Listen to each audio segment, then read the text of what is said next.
Assalamualaikum warahmatullahi wabarakatuh. Di video kali ini, kelompok kami akan mempresentasikan tentang bagaimana cara membuat laporan. Sebelum itu, perkenalkan kelompok kami. Yang pertama, Fakhrunisa.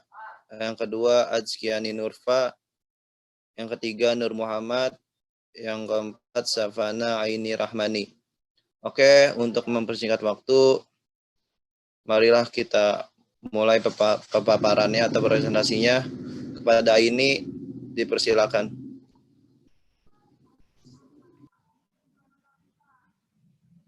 Next slide-nya, FF. Jadi yang pertama itu adalah definisi laporan hasil belajar. Jadi pelaporan penilaian hasil belajar itu adalah kegiatan untuk menjelaskan ketercapaian aspek-aspek pertumbuhan dan perkembangan yang telah dimiliki anak dalam waktu tertentu. Nah, laporan hasil belajar siswa mencakup ranah kognitif, psikomotor, dan afektif. Informasi dari ranah kognitif dan psikomotor diperoleh dari sistem penilaian yang digunakan untuk mata pelajaran yang sesuai dengan tuntutan kompetensi dasar. Lanjut. Selanjutnya adalah pelaporan hasil penilaian. Jadi yang pertama itu ada untuk siswa. Jadi buku rapor yang diisi pada setiap semester itu ada catatan dan di situ terdapat dua cara, yaitu lulus ataupun belum lulus. Yang kedua ada sekolah. Jadi pihak sekolah ini berkepentingan untuk mengetahui catatan perkembangan siswa yang ada di dalamnya. Kemudian yang ketiga adalah untuk masyarakat. Jadi laporan untuk masyarakat ini berkaitan dengan jumlah lulusan sekolah. Kemudian selanjutnya ada untuk orang tua. Informasi hasil belajar dimanfaatkan oleh orang tua untuk memotivasi anak agar bisa belajar lebih baik. Kemudian yang terakhir ada untuk kepala sekolah dan guru. Jadi hasil penilaian digunakan guru dan kepala sekolah untuk mengetahui kekuatan dan kelemahan siswa dalam satu kelas dan sekolah dan dalam semua mata pelajaran. Nah, hasil penilaiannya ini harus dapat mendorong guru untuk mengajar lebih baik. Selanjutnya akan dibacakan oleh Aski. Selanjutnya, ada manfaat hasil penilaian. Yang pertama, itu bagi peserta didik yang memerlukan remedial guru. Remedial diberikan kepada peserta didik yang belum mencapai kriteria ketuntasan belajarnya. Dengan demikian, peserta didik tidak patah semangat ataupun frustasi dalam mencapai sebuah kompetensi yang harus dikuasainya. Nah, penilaian itu sendiri biasanya dengan cara menjawab pertanyaan, membuat rangkuman pembelajaran, atau mengerjakan tugas-tugas yang diberikan oleh guru dan mengumpulkan sebuah datanya. Nah, waktu remedial itu diatur berdasarkan sebuah kesepakatan antara peserta didik dengan guru. Yang kedua, ada bagi peserta didik yang memerlukan pengayaan. Pengayaan dilakukan bagi peserta didik yang memerlukan penguasaan lebih cepat dan dibandingkan peserta didik lainnya. Jadi ini bertolak belakang ya sama peserta didik yang memerlukan remedial. Kalau memerlukan pengayaan berarti sebuah peserta didik tersebut sudah memiliki kompetensi yang lebih mencapai ketuntasan belajarnya. Nah, salah satu kegiatan pengayaan itu untuk memberikan materi tambahan, latihan tambahan, ataupun tugas individu yang tujuannya itu untuk memperkaya kompetensi yang telah dicapainya. Kemudian yang ketiga, ada bagi guru yang mengajar. Guru dapat memanfaatkan hasil penilaian untuk memperbaiki program dan kegiatan pembelajarannya. Misalnya, guru itu dapat mengambil sebuah keputusan terbaik ataupun cepat untuk memberikan bantuan optimal kepada kelas dalam mencapai kompetensi yang telah ditargetkannya dalam kurikulum ataupun guru yang harus mengulang pembelajaran dengan mengubah strategi pembelajaran. Nah, yang keempat itu ada bagi kepala sekolah. Hasil penilaian dapat digunakan kepada kepala sekolah untuk meningkatkan sebuah keberhasilan bagi sebuah peserta didik, kinerja gurunya, ataupun kinerja sekolahnya. Nah, yang kelima itu adalah bagi pemakai lulusan. Hasil penilaian ini digunakan untuk mencapai pekerjaan atau mencari kelanjutan studi. Tingkat keberhasilan ini dinyatakan secara lengkap dalam laporan prestasi dan hal ini digunakan untuk mencari sebuah pekerjaan. Lanjut. Selanjutnya ada definisi evaluasi program. Nah, evaluasi program ini adalah sebuah rangkaian kegiatan yang dilakukan dengan sengaja untuk mengetahui sampai sejauh mana tingkat keberhasilan program tersebut. Dapat dikatakan bahwa pengetahuan evaluasi program itu adalah konstruksi struktur pengetahuan atau kemampuan untuk mengetahui sampai sejauh mana kegiatan yang direncanakan secara seksama itu dapat tercapai. Nah, selanjutnya akan dijelaskan oleh Fahrunisa. Selanjutnya, saya akan menjelaskan mengenai komponen dan indikator evaluasi program. Program merupakan satu kesatuan dari beberapa bagian atau kelompok yang saling berkait untuk mencapai tujuan yang ditentukan oleh sistem tersebut. Keberhasilan program pembelajaran sangat tergantung dari beberapa faktor penting, yaitu pertama siswa sebagai input, kemudian ada sarana dan prasarana, kedua ada guru, yang kedua ada sarana dan prasarana, ketiga guru, kemudian ada metode mengajar dan lingkungan. Komponen tersebut dapat dirinci lagi menjadi subkomponen kemudian indikator, yang selanjutnya dapat lebih rinci lagi menjadi subindikator. Dalam kegiatan evaluasi program, indikator merupakan petunjuk untuk mengetahui keberhasilan atau ketidakberhasilan suatu kegiatan. Ini ada contoh ilustrasi komponen program dan indikator evaluasi. Contoh di sini ada programnya itu pembelajaran. Komponennya itu pendidikan, subkomponennya itu ada 3, yaitu yang pertama, kemampuan merencanakan pembelajaran dengan indikator evaluasinya itu ada merumuskan tujuan pembelajaran, pemilihan dan pengorganisasian materi, pemilihan media atau sumber, pemilihan metode atau strategi, dan menentukan bentuk penilaian. Kemudian ada subkomponen kemampuan melaksanakan pembelajaran, dengan indikator evaluasinya itu melaksanakan pembelajaran, memulai pembelajaran, mengelola kegiatan belajar, mengorganisir waktu. Kemudian ada subkomponen kemampuan menilai hasil pembelajaran. Itu indikator evaluasinya ada membuat instrumen penilaian, melakukan penskoran, dan melakukan administrasi penilaian. Selanjutnya akan dijelaskan oleh Nur Muhammad.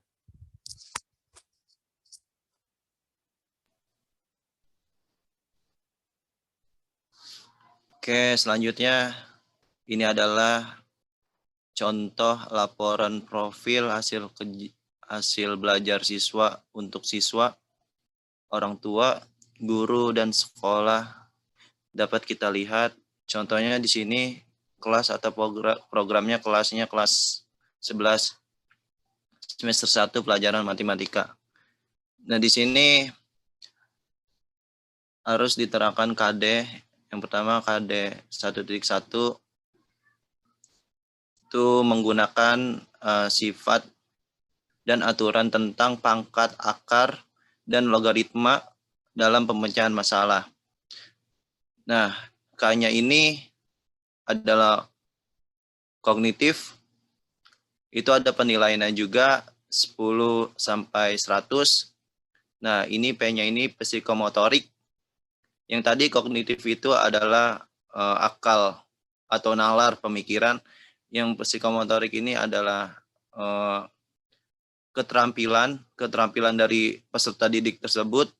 Terus yang A ini adalah afektif atau sifat dari peserta didik.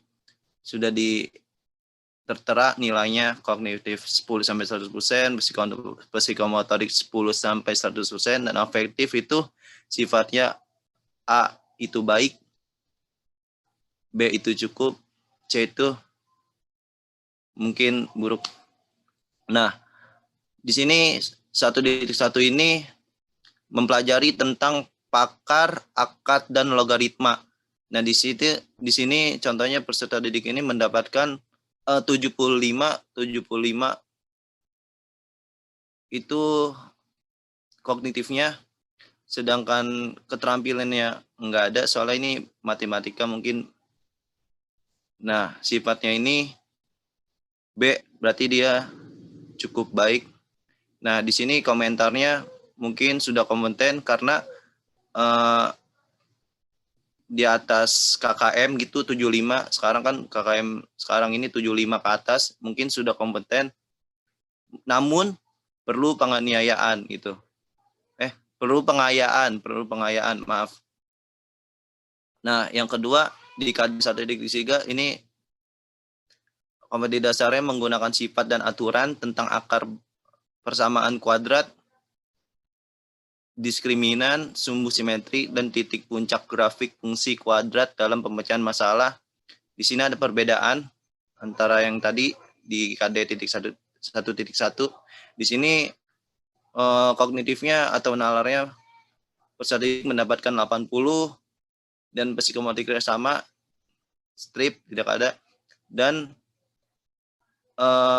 afektif atau sikapnya itu sama, masih B. Mungkin ini sudah kompeten, namun komentarnya masih sama, perlu pengayaan. Dan 1.6 juga di KD ini menjelaskan menggunakan sifat dan aturan tentang sistem persamaan linear dan kuadrat dalam pemecahan masalah. Di sini ada penurunan di bagian kognitifnya mendapatkan nilai 50, psikomotoriknya masih sama, dan afektifnya mendapatkan C. Jadi dikategorikan belum kurang dari KKM tersebut. Namun komentarnya di sini belum kompeten tentang materi sistem persamaan linear 3 variabel. Nah, di sini ada perbedaan juga di 1.1 di KD 1.7. Dia melakukan manipulasi aljabar dalam penghitungan teknis yang berkaitan dengan sistem persamaan. Nah, di sini dalam penilaian kognitifnya mendapatkan 55 karena KKM 75 mungkin masih kategori belum kompeten, tapi sikapnya dia B. Cukup baik, tapi walaupun belum kompeten, perlu banyak latihan soal lagi. Next.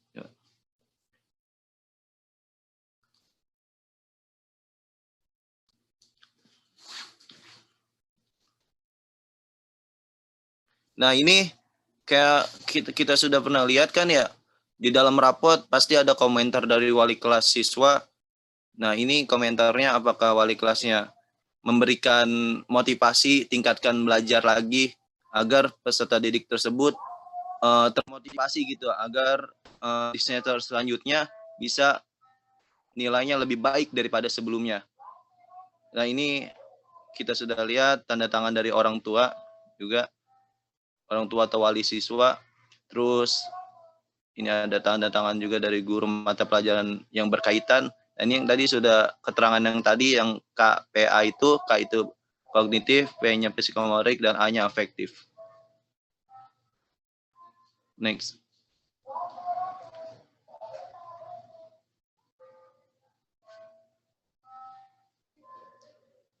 Nah, ini contohnya. Tadi kan contohnya dalam satu bidang. Nah, ini contohnya kayak di rapot itu nilai keseluruhan gitu, kesemuaan berbagai mata pelajaran, semua mata pelajaran. Di sini contohnya nama siswanya Muhammad gitu, nomor induknya bla bla bla, semesternya kelas 11. Itu sebagai contoh. Nah, di sini contohnya di mata pelajaran pendidikan agama mungkin nilai kognitifnya 80 gitu, psikomotoriknya mungkin keterampilan yang tidak ada, dan afektifnya misalnya mendapatkan nilai B. Nah, itu sama seperti kayak tadi, keterangannya itu mungkin sudah kompeten, tapi perlu ditingkatkan lagi gitu belajarnya. Nah, selanjutnya juga kayak kewarganegaraan atau PKN dan seterusnya sampai bahasa asing. Di sini di antara pendidikan, di antara mata pelajaran yang sudah kita pelajari, pasti ada perbedaan nilai gitu, nilai hasil belajar. Apakah kita menguasai dalam bidang pendidikan agama, apakah kita menguasai dalam pendidikan bahasa Inggris ataupun matematika, pasti ada perbedaan hasil nilai belajarnya. Apa itu dari segi kognitif, psikomotorik, maupun afektif gitu. Dan semua siswa itu berbeda-beda akal pemikirannya dan bagaimana sikapnya. Tergantung dari peserta didik tersebut. Oke, selanjutnya.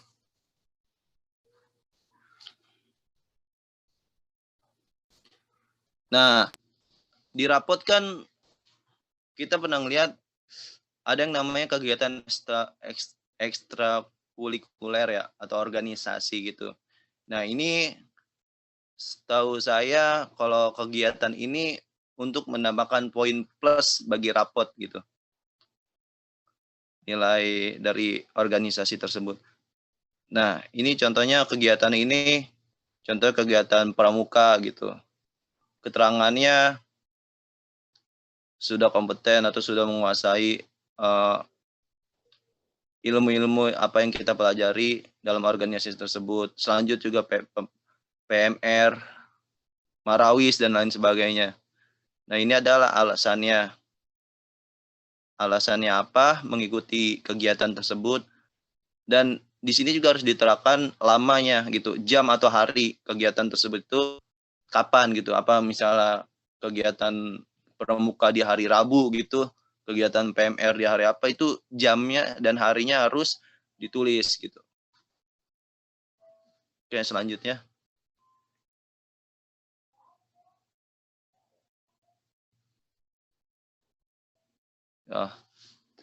Thank you, terima kasih. Mungkin itu saja video dari kelompok kami. Kurang lebihnya mohon maaf. Bila mana ada kata-kata salah atau kurang berkenan, mohon dimaafkan. Wabillahi taufiq wal hidayah. Wassalamualaikum warahmatullahi wabarakatuh.